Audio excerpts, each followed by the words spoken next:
Oi pessoal, tudo bem? Espero que sim. Meu nome é Carla Moreira, sou psicóloga clínica, trabalho com atendimentos online e hoje vim bater um papo com vocês sobre relacionamentos abusivos.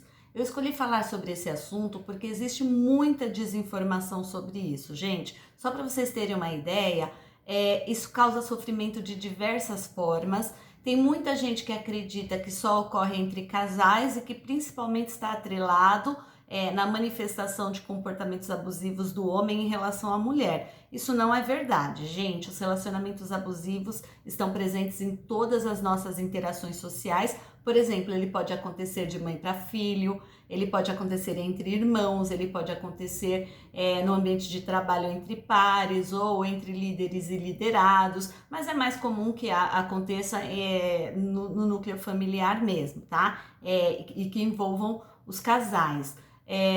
Então, gente, muita gente acha que o relacionamento abusivo é quando há agressões físicas, mas não necessariamente isso acontece dessa forma.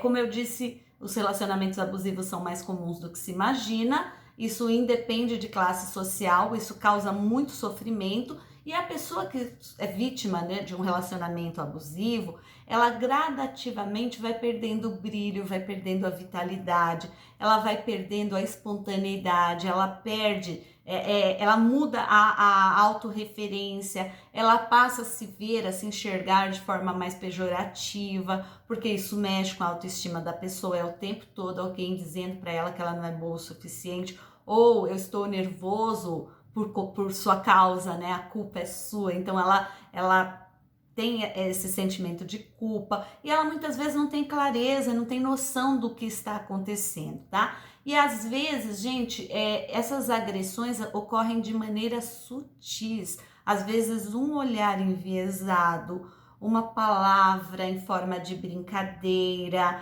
que recrimina, sabe? Que reprime. Então, jeito de falar, não necessariamente precisa haver um xingamento, que aí já é o comportamento manifesto, ou uma agressão física. Isso torna mais difícil ainda desse relacionamento abusivo ser percebido pelas outras pessoas, tá? Porque muitos desses comportamentos são socialmente aceitos, eles são legitimados. Então, as pessoas acreditam que elas são merecedoras daquilo que está acontecendo ou que elas são culpadas, né? E elas acabam, gente, por conta dessa relação que acaba sendo prejudicial, né, para a saúde mental, para a saúde física, muitas vezes, mudando seu próprio comportamento. Então, a pessoa muda seu jeito de falar, ela muda seu jeito de vestir, ela se afasta dos amigos, ela se afasta das pessoas da família. E por que ela não consegue sair dessa situação? Porque existe um paradoxo entre maus tratos, sofrimento, prazer e carinho. E é por isso que ela fica tão confusa. E muitas vezes também porque essa pessoa que está sendo vítima do relacionamento abusivo, ela tem uma dependência emocional e até financeira, mas não necessariamente dessa forma. Como ela se afasta dos amigos e se afasta da família, muitas vezes ela também não tem esse suporte social para que haja um rompimento, uma ruptura dessa relação. Então ela vive num estado intenso de tensão prolongada e medo, porque ela tem muita insegurança, ela não sabe como o outro vai estar. Ela precisa da permissão do outro para fazer tudo, porque às vezes, né, são comportamentos corriqueiros para todo mundo e para ela não funciona dessa forma. E aí começa, gente, a ficar mais grave quando, por exemplo, há ciúme excessivo, controle. Então a pessoa liga o tempo todo para saber onde você tá, porque não confia, e aí há um aumento gradativo dos xingamentos, excesso de autoridade, e aí vem a submissão como contrapartida, né? Então eu não consigo mais tomar decisões sobre a minha própria vida porque tem alguém que está me controlando o tempo todo. E existe um ciclo aí em relação aos relacionamentos abusivos, tá? Por exemplo, a primeira etapa é a escalada da tensão. O que significa isso? É como se fosse uma escada mesmo. Gente, ninguém começa um relacionamento de forma abusiva. Então, essas agressões começam de forma sutil e aí gradativamente elas vão ficando mais exacerbadas, tá? Tanto em frequência como em intensidade. Em uma certa ocasião, eu tinha uma colega de trabalho, nós éramos professoras na época e nós tínhamos lá 2 turnos, né? Manhã e noite. E aí, como tem muitas horas ali de descanso, né, entre um período e outro, o que acontecia? A maioria de nós professores íamos para casa, para quê? Para que pudéssemos almoçar, tomar um banho, relaxar, para que a gente tivesse disposto ali até começar o segundo turno. E essa pessoa, ela nunca ia para casa, gente, não era porque não dava tempo, né? Ela até morava relativamente próxima ao local de trabalho, mas ela não achava que a casa dela fosse um lar, ela não enxergava como se fosse um lar, um refúgio no qual ela tivesse paz. Muito pelo contrário, a casa dela era um local hostil e ela sabia que se ela fosse para casa ia ter muita briga, ia ter muito conflito e ela não ia relaxar. Então, só para vocês terem uma ideia, o que ela fazia? Ou ela ficava no carro, e isso, gente, dava um período assim de distância, mais de 7 horas, se não me engano, umas 6, 7 horas aí. Ela ficava no carro, às vezes lendo ou dormindo no carro, ou às vezes ela ia até o shopping, ela inventava alguma coisa para fazer porque ela não gostava de ficar em casa por conta dos conflitos que ela sofria e aos quais ela era submetida. E aí, gente, não confundam, tá? É óbvio que o conflito faz parte das relações, né? Em um momento ou outro, se você coloca 2 pessoas para interagir, elas entrarão em conflito, mas não é normal que haja briga todos os dias ou várias vezes por dia, enfim, isso tem que acontecer de vez em quando. Então isso já é um indicador. Se acontece muita briga, muita cobrança o tempo todo, você tem aquela sensação de sufocamento mesmo, porque esse é o relato das pessoas, eu me sinto sufocada. Esse é um indicador que as coisas não estão indo bem, né? De repente a gente tem que tomar alguma decisão. E o pior, tem gente que fala, olha, eu não separo, porque muita gente questiona, por que você não sai da situação? Muitas vezes porque a pessoa não percebe, né, essa situação. Outras vezes porque ela tem medo, como ela abriu mão do suporte familiar, do suporte social ali dos amigos, às vezes ela também não trabalha, ela depende financeiramente. Então tem uma série de questões aí, gente. E aí a preocupação como fulano estará hoje. Então, de repente, eu peguei um baita de um trânsito, cheguei com 15, 20 minutos de atraso, eu já sei que vai dar briga, porque o outro vai pensar que eu estava traindo, que eu estava fazendo alguma coisa. É muito horrível a sensação, né? Como as pessoas descrevem a sensação de viver num relacionamento assim. E tem um ciclo, tá, gente? Porque ninguém começa um relacionamento abusivo de forma abusiva, porque senão eu comecei a me relacionar com alguém, eu já vi que tem coisa complicada ali, eu pularia fora, já que eu não tenho nem a dependência emocional nem financeira no início do relacionamento, não é verdade? Eu ainda tenho suporte social, então isso começa de forma sutil e gradativa.